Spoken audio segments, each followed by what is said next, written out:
Haleluya. Miavao isa-maraina ny famondram-pon'Andriamanitra.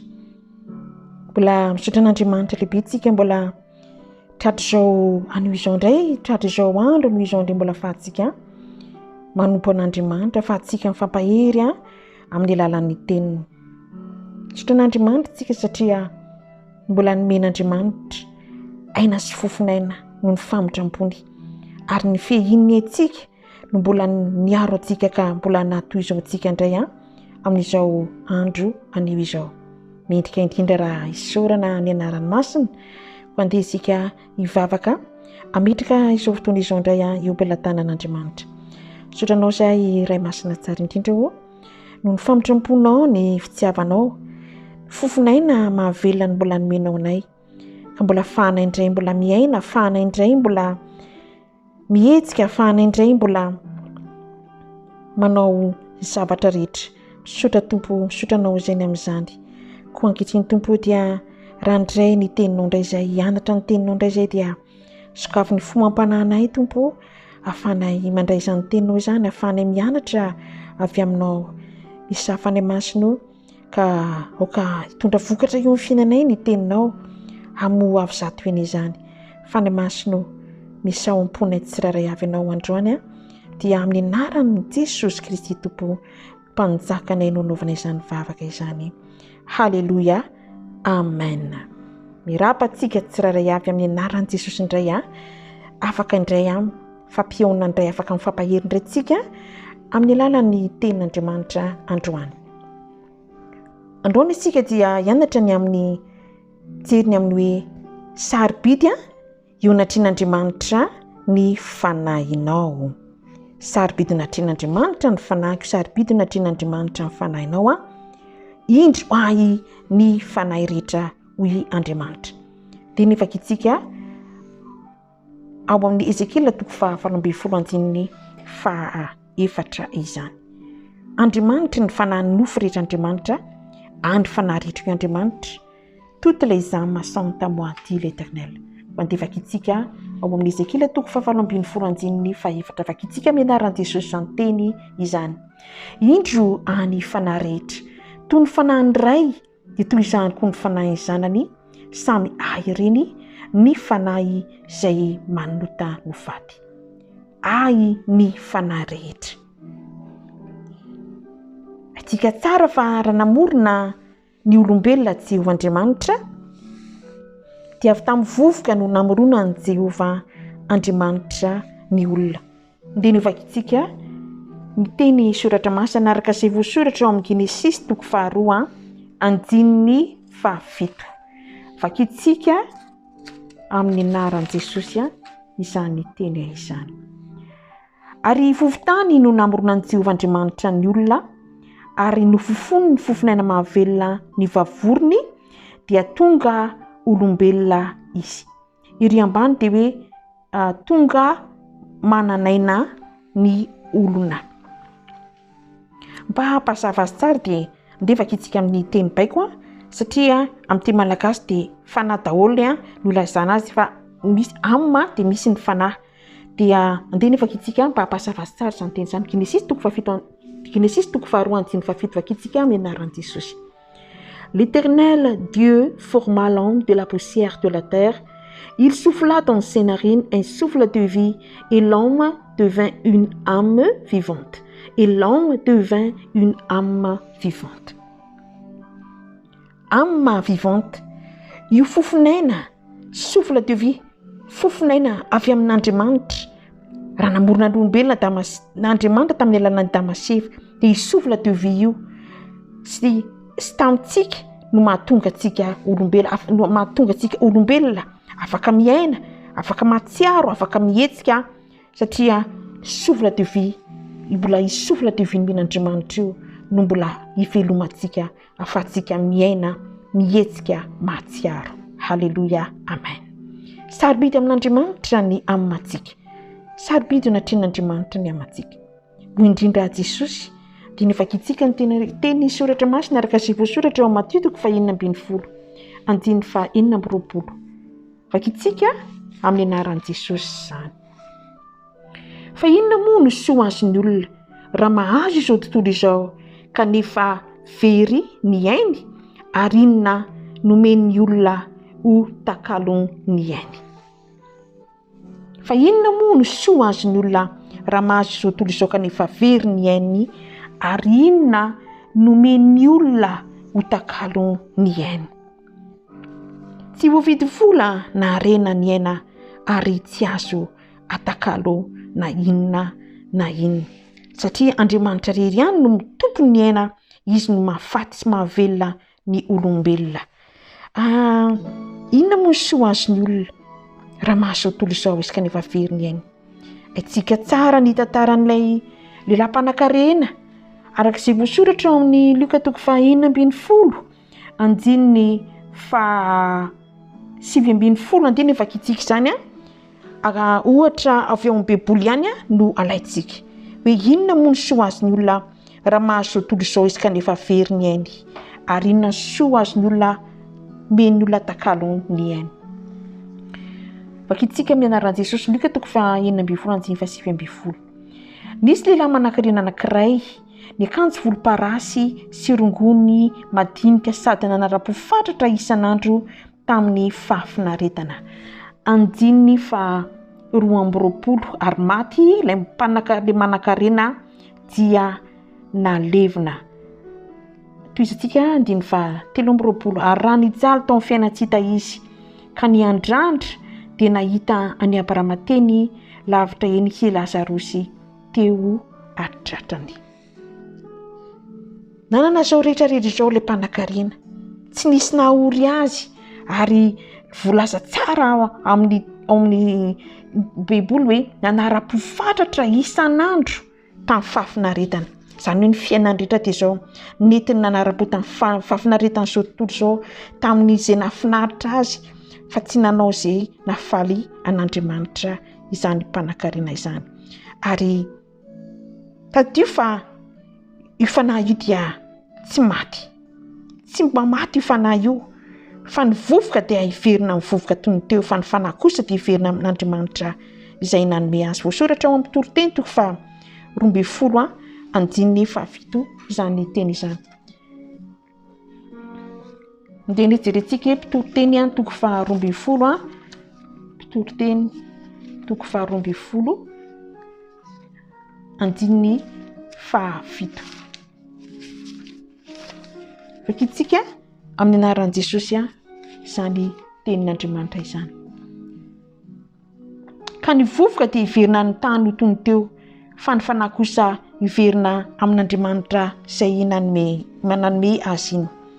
Rehefa maty ity mpanankarena ity, maty dia ny nofony nijanona teo. Tsika mahino fa tsika rehetrarehetra dia samy efa nahita olona maty. Rehefa maty ny olona dia vatana mangatsiaka fotsiny sisany io, satria efa nesorinaandriamanitra ilay fofonaina mahavelona, efa miverina any amin'Andriamanitra iny âme vivante, iny fofonaina mahavelona izay nomen'Andriamanitra iny. Rehefa maty ilay olona dia vatana mangatsiaka sisany io, fa ny fanahiny efa nesorinaandriamanitra miverina any aminy. Ny vovoka dia hiverina amin'ny vovoka nanamboaran'Andriamanitra antsika dia hiverina amin'ny vovoka io nofo mangatsiaka hitantsika rehefa misy maty io, fa ny fanahiny kosa dia hiverina any amin'Andriamanitra. Matetika rehefa misy ny fandevenana ohatra dia betabe ny olona no manao hoe io izy vao mivavaka ho amin'ny fanahin'ilay olona izany. Io vao mivavaka ho amin'ny fanahiny hoe mivavaka amin'ny fanahy mba ho any an-danitra, io vao mivavaka tseko izay mivavaka ataon'ny olona izany rehefa misy maty hoe io mivavaka ho an'ny fanahiny. Fa diso izany eo anatrehan'Andriamanitra. Fa iny fa vao afaka esorin'Andriamanitra iny fofonaina ao amin'ny olombelona iny dia mijanona manaraka an'iny ny asany rehetrarehetra, ny asany manaraka azy ny tenin'Andriamanitra. Izay ny mahatonga rehefa maty ny olona, ny asany manaraka azy mandrakizay. Sy fomba fiainany sy fanaony tetỳ an-tany dia manaraka azy mandrakizay. Ny amin'ny tsy mba maty. Hitantsika tsara araka ny tenena teo hoe ilay fanahy ilay mpanankarena dia izao natsiaro Nijaly tany amin'ny fiainan-tsi-hita, natsiaro Nijaly tany amin'ny fiainan-tsi-hita. Ao amin'ny andininy eo amin'ny diny fa efatramborofolo hoe ny fanahy tsy mba mady indrindra ny ten'Andriamanitra manao hoe ary izy ny antsoka nanao hoe ry Abrahama raiko mamondrafo amiko ka irao Lazarosy mba hanopoka ny tendrony ratsan-tanany amin'ny rano mba hampangatsiaka ny lelako fadiranovana eto anatin'ny ity lehilahy ity. Ry Abrahama raiko mamondrafo amiko ka irao Lazarosy mba hanopoka ny tendrony ratsan-tanany amin'ny rano mba hampangatsiaka ny lelako fadiranovana eto anatin'ny ity lehilahy ity. Matsiaro zany ny amma io, conscient io amma io rehefa maty ny olombelona zay hoe ny asany manaraka anazy. Tadidio fa tian'Andriamanitra hovonjena ny fanahintsika dia izao mbola fahavelomantsika izao.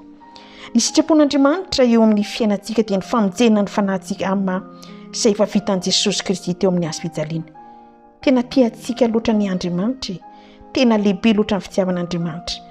Tsy misy tiany very many amin'ny elo fahaverezana mandrakizay ny amma, ny fanahy ammantsika fa ho tonga amin'ny fibebahana ny olona rehetra. Izay no nanomezany n'Andriamanitra ny Jesosy Kristy tompo zanany efa toy izao ny tsiavan'Andriamanitra izao tontolo izao nomeny zanany latokana mba tsy ho very rehetra mino azy fa hanana fiainana mandrakizay. Ary ny sitrapon'Andriamanitra dia mbola namafisiny Jesosy zany.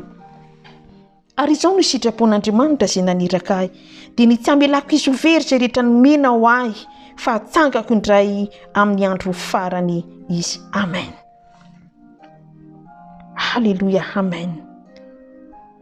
Dia izao mbola fahavelomantsika izao, dia izao mbola fahavelomanao izao, ataovy izay tena hoe tao vita fantovy manana antoka ianao fa vita fihavanana tanteraka amin'Andriamanitra ny fanahinao raha hiala eto amin'izao tontolo izao ianao. Araka ny teniko hoe tsy fantatsika izay hiavinany Jesosy ho avy tompo-mpangalatra ho Jesosy. Ny aina koa tsy mifametra, tsy haintsika ny fotoana afatesantsika elantsika amin'izao tontolo izao ity. Fa ny teny mbola anio dia manoro-hevitra anao Andriamanitra. Mba tian'Andriamanitra hovonjena ny fanahinao. Fa izao ny sitrapon'Andriamanitra izay naniraka dia tsy nisy hamelaka izy ho very izay rehetra nomenao ahy fa ho tonga ho amin'ny fibebahana izy rehetra. Nomenao afatsangako indray izy amin'ny andro farany. Tsy misy tiany ho very no fahaverezana ny amantsika fa tonga amin'ny fibebahana n'olombelona rehetra. Ny fibebahana rery ihany no lakile ahafahan'ny olona indray mihavana amin'Andriamanitra. Lakile ahafahan'ny olona indray mihavana amin'Andriamanitra. Ho dia izao mbola fahavelomanao izao. Atolory an' Jesosy ny fonao. Atao vita fihavanana amin'Andriamanitra no mibeba amin'ny fahotanao rehetra. Miaiky ny fahotantsika mibebaka ary dia izao ho vita fihavanana amin'Andriamanitra tsika.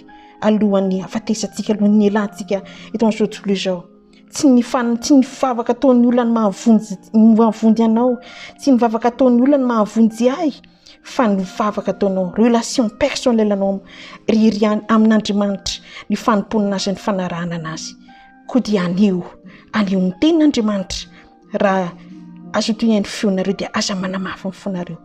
Aza miandro io rehefa marary ary rehefa kaiky ho faty avo hibebaka, izay avo hivavaka mety tsy hanana fotoana tsony hibebahana isika amin'izany fotoana izao.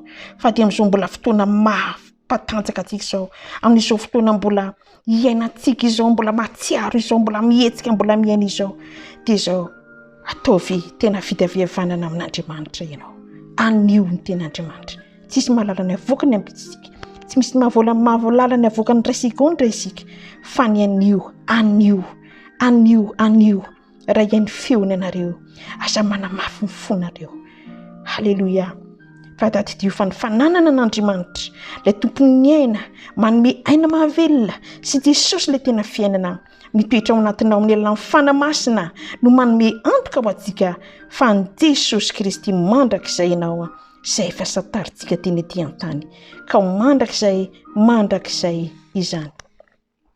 Efa fahatsapana sensation hafandray no iainantsika amin'izany fotoana izany.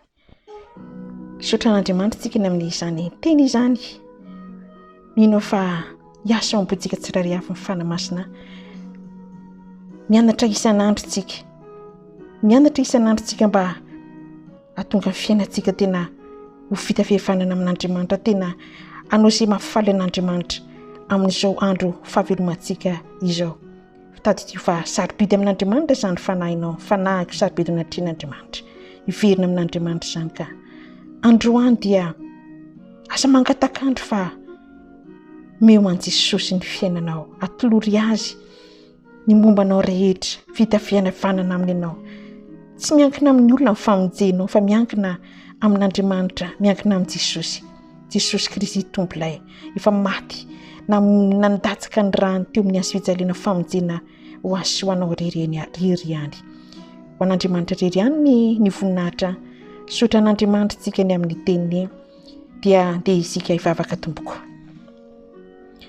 Sotra indrindra ry masina tsara indrindra ho ny amin'ny teninao, ho aiky ny teninao, misotra tompo, misotra fa ny masina fa mampatsiaro anay ianao dia nyzao mbola fahavelomanay izao, navaozanay ny fanorantenanay, navaozanay ny fanomponay ianao, ananay antoka fa raha ialy ety izay dia efa vita fanamitanana tanteraka aminao Andriamanitra.